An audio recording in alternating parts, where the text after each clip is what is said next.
नमस्कार दोस्तों, मैं कन्हैया लाल स्वागत करता हूं आपका इस YouTube channel study with KL sir में। दोस्तों, आज फिर आपके सामने हाजिर हूं हिंदी की शिक्षण विधियों के प्रश्न को लेकर।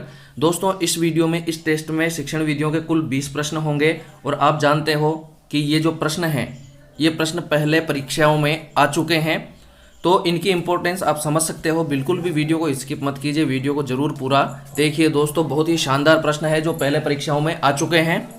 तो चलिए दोस्तों, वीडियो को शुरू करते हैं। अगर आप चैनल पर नए हैं तो बिल्कुल चैनल को सब्सक्राइब करके बेल आइकन प्रेस कर लीजिए ताकि आने वाली वीडियो की नोटिफिकेशन आपको मिल सके, क्योंकि चैनल पर रीट और सीटेट से संबंधित टेस्ट सीरीज चालू है। और दोस्तों, वीडियो को लाइक और शेयर जरूर कर देना है। चलिए दोस्तों, पहला प्रश्न है, प्रसंगानुकूल भावों विचारों की अभिव्यक्ति हेतु रचना के किसी विशेष रूप का चयन कर क्रमबद्धता बनाए रख सकेगा। नामक अपेक्षित व्यवहारगत परिवर्तन किस उद्देश्य के अंतर्गत आता है? ज्ञानात्मक, अर्थग्रहण, कौशलात्मक और अभिरुचिपरक उद्देश्य। तो बताइए इस प्रश्न का सही उत्तर क्या है। दोस्तों, जिस प्रकार से इसमें बताया गया है कि प्रसंगानुकूल भावों विचारों की अभिव्यक्ति है तो रचना के किसी विशेष रूप का चयन कर क्रमबद्धता बनाए रख सकेगा, तो ये जो है ये कौशलात्मक उद्देश्य के अंतर्गत आता है दोस्तों। तो यहाँ पर अपने विकल्प नंबर 3 सही हो जाएगा। अगला प्रश्न है प्रश्न नंबर 2, निम्न में से किस तत्व का दैनिक पाठ योजना में उपयोग नहीं है? उद्देश्यों को परिभाषित करना, शिक्षण विधि व प्रविधियों का चयन, दत्त कार्य का निर्धारण, नील पत्र का निर्धारण। तो बताइए इस प्रश्न का सही उत्तर क्या है। तो दोस्तों, यहां पर अपने इस प्रश्न का सही उत्तर होगा विकल्प नंबर 4, नील पत्र। दोस्तों, जो नील पत्र का निर्माण होता है ब्लूप्रिंट, ये ब्लूप्रिंट दैनिक पाठ्य योजना से संबंधित नहीं होता है, जबकि ये प्रश्न पत्र से संबंधित होता है। ब्लूप्रिंट के आधार पर ही प्रश्न पत्र तैयार किया जाता है। तो यहां पर विकल्प नंबर 4 अपना सही आंसर हो जाएगा। अगला प्रश्न है दोस्तों प्रश्न नंबर 3, वह विधि जिसका प्रयोग चारों भाषाई कौशलों के विकास हेतु किया जाता है? द्विभाषी विधि, सूत्र विधि, दूरस्थ विधि, अनुकरण विधि। तो बताइए इस प्रश्न का सही उत्तर क्या है। दोस्तों, यहाँ पर इस प्रश्न का अपने सही उत्तर होगा विकल्प नंबर 4, अनुकरण विधि। दोस्तों, ये जो प्रश्न है ये 2019 में द्वितीय श्रेणी अध्यापक परीक्षा में आ चुका है। अगला प्रश्न है दोस्तों प्रश्न नंबर 4, समवायी प्रणाली में शिक्षण होता है सभी विषयों पर समेकित ज्ञान कराना, गद्य पद्य शिक्षण के साथ व्याकरण शिक्षण कराना, उत्तम लेखकों की रचनाएं पढ़कर व्याकरण ज्ञान कराना, व्याकरण का अलग से सैद्धांतिक ज्ञान कराना। तो बताइए इस प्रश्न का सही उत्तर क्या है। दोस्तों, इस प्रश्न का सही उत्तर होगा विकल्प नंबर 2, गद्य पद्य शिक्षण के साथ व्याकरण शिक्षण कराना समवाय प्रणाली में ऐसा शिक्षण होता है। तो विकल्प नंबर 2 अपना यहाँ पर सही हो जाएगा। अगला प्रश्न है दोस्तों प्रश्न नंबर 5, इकाई किसी समस्या या योजना से संबंध जोड़ने वाली क्रियाओं की समग्रता या एकता को प्रकट करती है। इकाई विधि का यह कथन है। मॉरिसन, मेंजिल, फराबेल, थॉमस एमरिस्क। तो बताइए इस प्रश्न का सही उत्तर क्या है। दोस्तों, यहाँ पर इस प्रश्न का सही उत्तर है विकल्प नंबर 4, थॉमस एमरिस्क। इकाई किसी समस्या या योजना से संबंध जोड़ने वाली क्रियाओं की समग्रता या एकता को प्रकट करती है। इसका सही उत्तर होगा अपने थॉमस एमरिस्क। चलिए दोस्तों, अगला प्रश्न है प्रश्न नंबर 6, बोलना मनुष्य को पूर्णता तक पहुंचाता है लेकिन लिखना आदमी को परम शुद्ध बनाता है। लेखन कौशल के संबंध में यह कथन है। अरस्तु, बेकन, शेक्सपियर, रायबर्न। तो बताइए इस प्रश्न का सही उत्तर क्या है। दोस्तों, यहाँ पर इस प्रश्न का सही उत्तर होगा विकल्प नंबर 4, रायबर्न। रायबर्न ने कहा था कि बोलना मनुष्य को पूर्णता तक पहुंचाता है लेकिन लिखना आदमी को परम शुद्ध बनाता है। तो विकल्प नंबर 4 अपना सही हो जाता है। चलिए चलते हैं अगले प्रश्न की तरफ।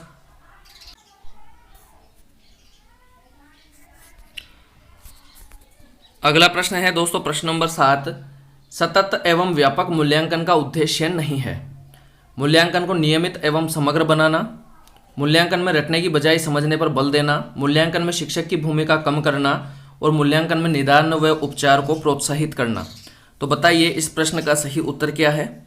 दोस्तों, यहाँ पर अपने सही उत्तर होगा विकल्प नंबर 3, मूल्यांकन में शिक्षक की भूमिका कम करना। यह है मूल्यांकन का सतत एवं व्यापक मूल्यांकन का उद्देश्य नहीं है। दोस्तों, नियमित और समग्र बनाना बिल्कुल सतत व्यापक मूल्यांकन का उद्देश्य है। रटने की बजाय समझने पर बल देना ये भी सतत व्यापक मूल्यांकन का उद्देश्य है। और मूल्यांकन में निदान व उपचार को प्रोत्साहित करना ये भी सतत व्यापक मूल्यांकन यानी कि CCE का उद्देश्य है। तो यहाँ पर विकल्प नंबर 3 अपने सही हो जाएगा। अगला प्रश्न है दोस्तों प्रश्न नंबर 8, चित्र विस्तारक यंत्र किस प्रकार की सहायक सामग्री है? यांत्रिक श्रव्य सामग्री, यांत्रिक दृश्य सामग्री, यांत्रिक दृश्य सामग्री और कोई नहीं। तो बताइए इस प्रश्न का सही उत्तर क्या है। दोस्तों, यहाँ पर इस प्रश्न का सही उत्तर होगा विकल्प नंबर 3, यांत्रिक दृश्य सामग्री। दोस्तों, चित्र विस्तारक चित्र विस्तारक होगा वो जो छोटा सा चित्र है उसको बड़ा करके दिखाएगा, तो वहां पर केवल दृश्य सामग्री है, तो यहाँ पर यांत्रिक दृश्य सामग्री अपने सही हो जाएगा। अगला प्रश्न है दोस्तों प्रश्न नंबर 9, व्याकरणिक नियमों को कंठस्थ कराने की अपेक्षा कक्षा कक्ष में भाषाई वातावरण बनाने पर अधिक बल दिया जाता है, यह विधि है दल शिक्षण विधि, प्रत्यक्ष विधि, दूरस्थ शिक्षण विधि, कोई नहीं। तो बताइए इस प्रश्न का सही उत्तर क्या है। दोस्तों इस प्रश्न का सही उत्तर है विकल्प नंबर 2, प्रत्यक्ष विधि। यहाँ पर अपने प्रत्यक्ष विधि सही आंसर आ जाएगा दोस्तों, क्योंकि व्याकरणिक नियमों को कंठस्थ कराने की अपेक्षा कक्षा कक्ष में भाषाई वातावरण बनाने पर अधिक बल दिया जाता है। प्रत्यक्ष विधि में जो भाषाई वातावरण बनाते हैं व्यवहार पर आधारित, तो करके सीखना यानी प्रयोगात्मक, तो प्रत्यक्ष विधि यहाँ पर अपने सही होगा, भाषाई वातावरण बनाने पर अधिक बल दिया जाता है। अगला प्रश्न है प्रश्न नंबर 10, किसी आदर्श लिखावट का जैसा का तैसा अनुकरण करना कहलाता है, प्रतिलेख, श्रुतिलेख, अनुलेख, इनमें से कोई नहीं। तो बताइए इस प्रश्न का सही उत्तर क्या है। दोस्तों देखिए, अगर देखा जाए कि अनुकरण करना, तो अनुकरण करना मतलब जैसा पहले किया उसके जैसा ही बाद में आगे चलने वाले के पीछे चलना अनुगमन कहलाता है। तो उसी प्रकार से यहाँ पर आएगा अपने अनुलेख, लिखा हुआ है उसके पीछे लिखना अनुलेख आएगा। तो यहाँ पर विकल्प नंबर 3 अपने सही हो जाएगा, अनुलेख, यानी आदर्श लिखावट के जैसा का तैसा अनुकरण करना अनुलेख होगा। अगला प्रश्न है प्रश्न नंबर 11, विद्यार्थी की उपलब्धियों व कमियों का निरंतर रिकॉर्ड रखा जाता है, पाठांतर्गत मूल्यांकन द्वारा, सतत मूल्यांकन द्वारा, मौखिक मूल्यांकन द्वारा, इनमें से कोई नहीं। तो बताइए इस प्रश्न का सही उत्तर क्या है।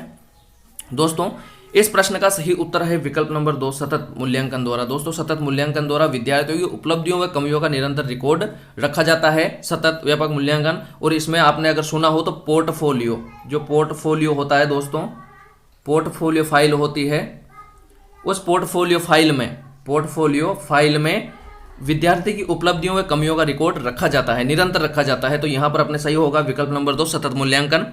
अगला प्रश्न है दोस्तों प्रश्न नंबर 12, साहचर्य विधि का आविष्कार किसने किया, Froebel, Montessori, Herbert, mix, Parkhurst. तो बताइए इस प्रश्न का सही उत्तर क्या है। दोस्तों इस प्रश्न का सही उत्तर है विकल्प नंबर 2, मॉन्टेसरी ने साहचर्य विधि का आविष्कार किया। अगला प्रश्न है दोस्तों प्रश्न नंबर 13, दल शिक्षण का सर्वप्रथम प्रयोग किया गया, कैम्ब्रिज विश्वविद्यालय में, कोलंबिया विश्वविद्यालय में, ऑक्सफोर्ड विश्वविद्यालय में और हार्वर्ड विश्वविद्यालय में। तो बताइए इस प्रश्न का सही उत्तर क्या है। दोस्तों यहां पर इस प्रश्न का सही उत्तर होगा विकल्प नंबर 2, हार्वर्ड विश्वविद्यालय। हार्वर्ड विश्वविद्यालय में 1955 में अमेरिका के शोध छात्र मिशिगन द्वारा दल शिक्षण का सर्वप्रथम प्रयोग किया गया था, मिशिगन और हार्वे। तो यहाँ पर सही उत्तर होगा अपने विकल्प नंबर 4, हार्वर्ड विश्वविद्यालय में 1955 में दल शिक्षण का सर्वप्रथम प्रयोग किया गया। अगला प्रश्न है दोस्तों प्रश्न नंबर 14, अनुवाद विधि सिद्धांत का पालन करती है, ज्ञात से अज्ञात की ओर, विशेष से सामान्य की ओर, स्थूल से सूक्ष्म की ओर, विश्लेषण से संश्लेषण की ओर। तो बताइए इस प्रश्न का सही उत्तर क्या है। दोस्तों यहाँ पर इस प्रश्न का सही उत्तर है विकल्प नंबर 1, ज्ञात से अज्ञात की ओर। अनुवाद विधि ज्ञात से अज्ञात की ओर सिद्धांत का पालन करती है। दोस्तों वीडियो को ज़्यादा से ज़्यादा लाइक और शेयर करना है और कमेंट में जरूर बताकर जाना है कि आपके कितने सही हुए और प्रश्न आपको कैसे लगे, क्योंकि दोस्तों सारे ही प्रश्न परीक्षाओं में पहले आ चुके हैं। प्रश्न 15 है दोस्तों, मनोवैज्ञानिक दृष्टिकोण से सूक्ष्म शिक्षण किस मनोवैज्ञानिक के अधिगम सिद्धांत पर आधारित है, Ivan P Pavlov, Tolman, BF Skinner, Robert M Gagne. तो बताइए इस प्रश्न का सही उत्तर क्या है। दोस्तों इस प्रश्न का सही उत्तर है विकल्प नंबर 3, बीएफ स्किनर। जो सूक्ष्म शिक्षण है बीएफ स्किनर के अधिगम सिद्धांत पर आधारित है। अगला प्रश्न है दोस्तों प्रश्न नंबर 16, लेखन गति सुधारने के लिए आप कैसा गृह कार्य देना चाहेंगे, पठित अंश से कॉपी में एक पृष्ठ लिखना, अपनी इच्छा से एक पृष्ठ लिखना, घर पर श्रुतलेख लिखना, अशुद्धियों को 5-5 बार लिखना। तो बताइए इस प्रश्न का सही उत्तर क्या है। दोस्तों इस प्रश्न का सही उत्तर होगा विकल्प नंबर 1, पठित अंश से कॉपी में एक पृष्ठ लिखना। लेखन गति सुधारने के लिए ये सबसे बेटर रहेगा दोस्तों, जिसको अपन ने पढ़ लिया है उसी को अगर अपन लिखेंगे तो उसमें स्पीड आएगी। तो यहाँ पर विकल्प नंबर 1 अपना सही होगा। अगला प्रश्न है प्रश्न नंबर 17, कक्षा 1 की आनंद पोथी के आरंभ के कुछ प्रश्नों में केवल चित्र ही दिए जाने का मूल शैक्षिक प्रयोजन है, रोचकता लाने के लिए, जिज्ञासा उत्पन्न करने के लिए, परिवेश के प्रति संवेदनशील बनाने के लिए और उपयोगी शब्दों के निम्ब ग्रहण के लिए। तो बताइए इस प्रश्न का सही उत्तर क्या है। दोस्तों इस प्रश्न का सही उत्तर होगा विकल्प नंबर 4, उपयोगी शब्दों के निम्ब ग्रहण के लिए। दोस्तों ये इसलिए जरूरी है कि सोचो, आपके सामने किसी ने बोला गाय, गाय अगर आपके सामने कोई बोलता है तो आपके सामने गाय का चित्र माइंड में आ जाता है। इसका मतलब आपके उससे संबंधित दृश्यबिंब बना हुआ है, निम्ब बना हुआ है। तो जो वो आरंभ की चित्र है वो इसलिए है कि जब भी वो शब्द उनके सामने आए तो उनके माइंड में वो चित्र बन जाए। तो उपयोगी शब्दों के निम्ब ग्रहण के लिए जो चित्र दिए गए हैं। अगला प्रश्न है दोस्तों प्रश्न नंबर 18, कक्षा 3 के लिए भाषा शिक्षण के 5वें कौशल के प्रथम अधिगम स्तर को निम्न द्वारा अंकित किया जाता है। 3-5-1, 5-3-1, 1-3-5, 1-5-3। तो बताइए इस प्रश्न का सही उत्तर क्या है। दोस्तों इस प्रश्न का सही उत्तर है, देखिए कक्षा 3 है तो कक्षा 3 पहले आएगा, फिर शिक्षण के 5वें कौशल तो 5वां कौशल फिर आएगा 3-5, और प्रथम अधिगम स्तर तो उसके बाद आएगा 1। तो ये अपने केवल विकल्प नंबर 1 में है, तो विकल्प नंबर 1 अपना सही हो जाता है 3-5-1।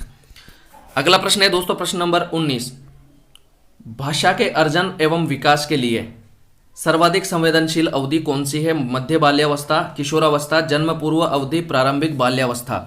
तो बताइए इस प्रश्न का सही उत्तर क्या है। दोस्तों इस प्रश्न का सही उत्तर है विकल्प नंबर 4, प्रारंभिक बाल्यावस्था, जो है अर्जन, भाषा के अर्जन और विकास के लिए सर्वाधिक संवेदनशील अवधि है। इस समय बालक इतना सीखता है, मतलब बहुत उसकी सीखने की जो गति होती है बहुत ज़्यादा होती है भाषा सीखने की, भाषा ग्रहण करने की। अगला प्रश्न है दोस्तों प्रश्न नंबर 20, अगला और आखिरी। इससे पहले अगर आपने वीडियो को अभी तक लाइक और शेयर नहीं किया है तो बिल्कुल लाइक और शेयर कर दीजिए दोस्तों। 20वां प्रश्न है, रूही हमेशा समस्या के एकाधिक समाधानों के बारे में सोचती है। इनमें से काफ़ी समाधान मौलिक होते हैं। रूही किन गुणों को प्रकट कर रही है या प्रदर्शन कर रही है। अनम्य विचारक, आत्म केंद्रित विचारक, सृजनात्मक विचारक और अभिसारिक विचारक। तो बताइए इस प्रश्न का सही उत्तर क्या है। दोस्तों यहां पर इस प्रश्न का सही उत्तर है विकल्प नंबर 3, सृजनात्मक विचारक। सृजनात्मकता में सबसे महत्वपूर्ण गुण होता है दोस्तों मौलिक। तो यहां पर विकल्प नंबर 3 अपना होगा सृजनात्मक विचारक। तो चलिए दोस्तों आज के लिए इतना ही, मिलते हैं जल्दी ही नए वीडियो में नए टेस्ट के साथ। तब तक के लिए नमस्कार।